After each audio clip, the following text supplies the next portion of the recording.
सबको सादर नमस्कार। बड़े ही एक इम्पोर्टेंट मुद्दे के ऊपर Pakistan identity crisis, shattered economy and balkanization of A futile state के ऊपर इस 2 दिवसीय सेमिनार में जो कल और आज संपन्न हुआ और आज जिसका वैलिडिक्टरी सेशन था, अंतिम सत्र था आज, उसके अंदर दोनों दिन हमारे डिफेंस ऑर्गेनाइजेशन के मार्गदर्शक जो अनेक संस्थाओं को अपना मार्गदर्शन देकर भारत में एक ऐसी मुहिम को खड़ा कर रहे हैं और उसको गति दे रहे हैं जो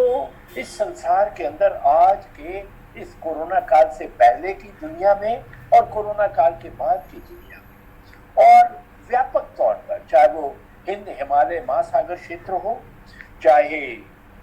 पाकिस्तान हो, चाहे पड़ोसी देश हो, उनके ऊपर एक व्यापक चर्चा, एक व्यापक मुहिम को चलाने का काम कर रहे हमारे मार्गदर्शक आदरणीय दिनेश कुमार जी इसमें मौजूद हैं। संगठन के महामंत्री आदरणीय गोलोक बिहारी जी, जिन्होंने इस कार्य को, एक सूत्रधार है जो हमारे, वो भी यहाँ पर मौजूद हैं। हमारी संस्था के राष्ट्रीय अध्यक्ष लेफ्टिनेंट जनरल RN सिंह साहब, जिन्होंने कल बड़ा प्रमुख वक्तव्य दिया और जो हमारे संगठन को एक गति, एक दिशा देने का कार्य लगातार कर रहे हैं, वो हमारे आज के सत्र में भी मौजूद हैं। और भी बड़े ही प्रमुख सारे ही स्पीकर्स जो दुनिया के कोने कोनों से पोस्ट कोविड हमने वेबिनार्स के माध्यम से एक ऐसा मिशन, एक ऐसा प्लेटफॉर्म रचने में कामयाब हुए हैं जहां पर पूरी दुनिया से प्रभावी लोगों को इन मंचों के साथ हम जोड़ने का कार्य करते हैं। कल के सत्रों में हमारे साथ मेहताब आलम रिजवी जी तो हमारे कंडक्ट कर ही रहे हैं हमारे सारे प्रोग्राम्स को। प्रोफेसर नायला कादरी बलूची जी मौजूद थी, डॉक्टर स्मृति पटनायक जी मौजूद थे, सेंट हसनन स्वरिंग मौजूद थे और ऐसे अनेक वक्ता मौजूद थे। आज के हमारे इस सत्र के अंदर लेफ्टिनेंट जनरल KJ सिंह साहब, जिन्होंने प्रमुख वक्तव्य दिया और जिन्होंने अपनी बातों को बताया हमारे को कि पाकिस्तान सिर्फ एक वायरस ही नहीं है, लेकिन उसके और भी बहुत से नेगेटिव इफेक्ट्स आ रहे हैं। और किस तरीके से हमारे को बताया कि दुनिया की मिसालें देकर कि चाहे वो सोवियत संघ था जो बहुत शक्तिशाली देश था, चाहे मार्शल टीटो का युगोस्लाविया था, इन देशों को खंड खंड होने में, बंटने में, विभाजित होने में समय नहीं लगा। उनके ऊपर उन्होंने हमारे को चिंतन भी दिया, विचार भी दिए हमारे को कि पाकिस्तान का अवाम किस तरीके से पाकिस्तान की आर्मी के अत्याचारों का निशाना बन रहा है, किस तरीके से आर्मी वहां पर सता रही है। फिर उसके बाद हमारे आज के सत्र के अंदर रज़ाक बलोची जी ने बड़े ही प्रभावी ढंग से अपनी बातों को रखा और उन्होंने कहा, बताया हमारे को कि पाकिस्तान को तो बलूचियों को, सिंधियों को, पख्तूनियों को गद्दार कहने का तो क्या हक है, जिन्होंने खुद 1947 के समय हिंदुस्तान के साथ गद्दारी की थी। पाकिस्तान आज किस तरीके से आइडेंटिटी से एक क्राइसिस की तरफ बढ़ रहा है, ये रज़ाक बलोची जी ने हमारे को बताया। उसके साथ साथ चाइना किस तरीके से पाकिस्तान के क्रिमिनल पार्टनर बनकर सामने आया है, उसके ऊपर भी उन्होंने बड़े ही प्रभावी ढंग से इशारा किया। फिर उसके बाद हमारे साथ आज के सत्र में जफर सहीतो साहब ने जो बात कही कि पाकिस्तान एक वायरस ही नहीं है, बल्कि वो एक कैंसर का रूप ले रहा है और किस तरीके से पाकिस्तान एक तालिबानी, आतंकवादी, जिहादी तंजीमों की एक फैक्ट्री बन चुका है, किस तरीके से टेररिज्म और जिहाद की फैक्ट्री बनने के अंदर उसमें परिवर्तित हो गया है। आप हिंद व सिंध को अलग कैसे कर सकते हैं, जो कि शिव और शक्ति का संगम है, वो उन्होंने एक नई अवधारणा हमारे सामने प्रस्तुत करी। उसके साथ ही साथ डॉक्टर अशोक कुमार जी बहौरिया ने, जो बहुत ही बड़े एक्सपर्ट हैं इस पाकिस्तान के संबंध में, उनका बहुत बड़ा अध्ययन है, उन्होंने बताया कि पाकिस्तान शुरू से ही 1947 से किस तरीके से एक नॉर्मल स्टेट की तरह इवॉल्व अपने आप को कर नहीं पाया है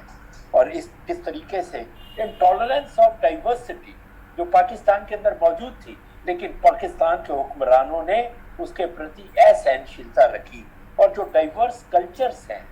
जो लोग हैं, जो रेसेस हैं, जो कम्युनिटीज हैं, उनको बर्दाश्त नहीं कर उनके ऊपर अत्याचार भी कर रहे हैं और उनके कल्याण की, उनके वेलफेयर की कोई फिक्र भी जो है पाकिस्तान के हुक्मरानों ने की नहीं है। अंत में हमारे साथ सईद जाकिर शाह जी जुड़े। उन्होंने बताया कि किस तरीके से कल ही पख्तून नेता उस्मान खान खकर साहब का कत्ल कर दिया गया है। हम उनकी शहादत को नमन करते हैं। यहाँ उसके अंत में आज के वैलिडिटी एड्रेस में आदरणीय दिनेश जी ने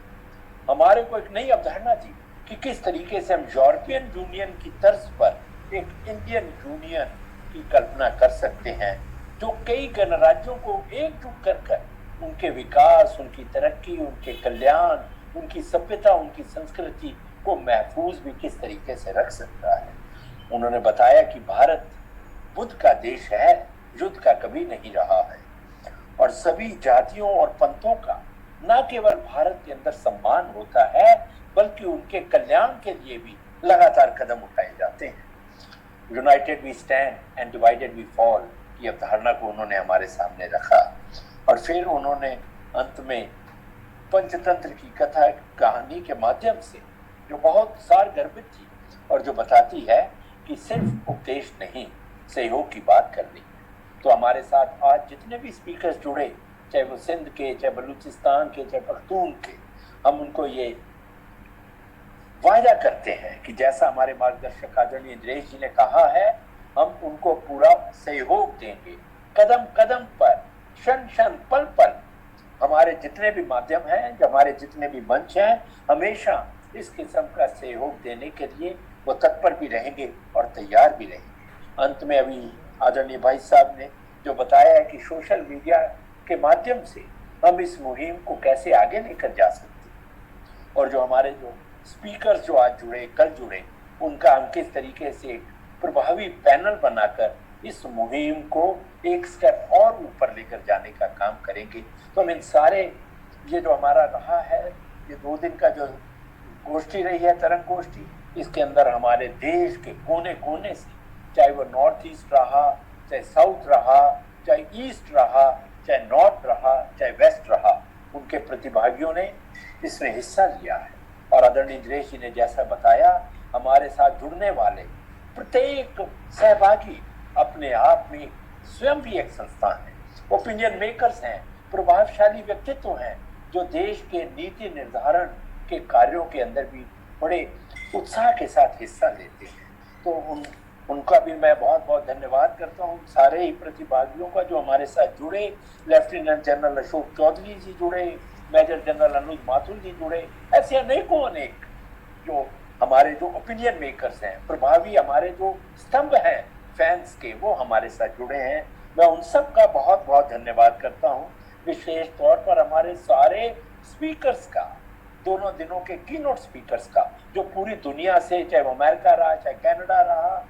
वहां से जुड़े हमारे साथ। उन्होंने हमारे को अपने विचार दिए और ये बताया कि किस तरीके से वो तकलीफों का सामना कर रहे हैं। आदरणीय दिनेश जी ने उनको जो सहयोग का वायदा किया है, जो वचन दिया है, उसको हम पूरे शिद्दत के साथ, पूरे उत्साह के साथ, पूरी उमंग के साथ उसको निभाने का यत्न करेंगे, पूरा प्रयास करेंगे कि जिस तरीके से वो हम एक अच्छे कल्याणकारी विश्व की स्थापना कर सकें और पोस्ट कोविड विशेषकर हम एक ऐसे भारत को उसके अंदर एक महत्वपूर्ण भूमिका के अंदर रखते हुए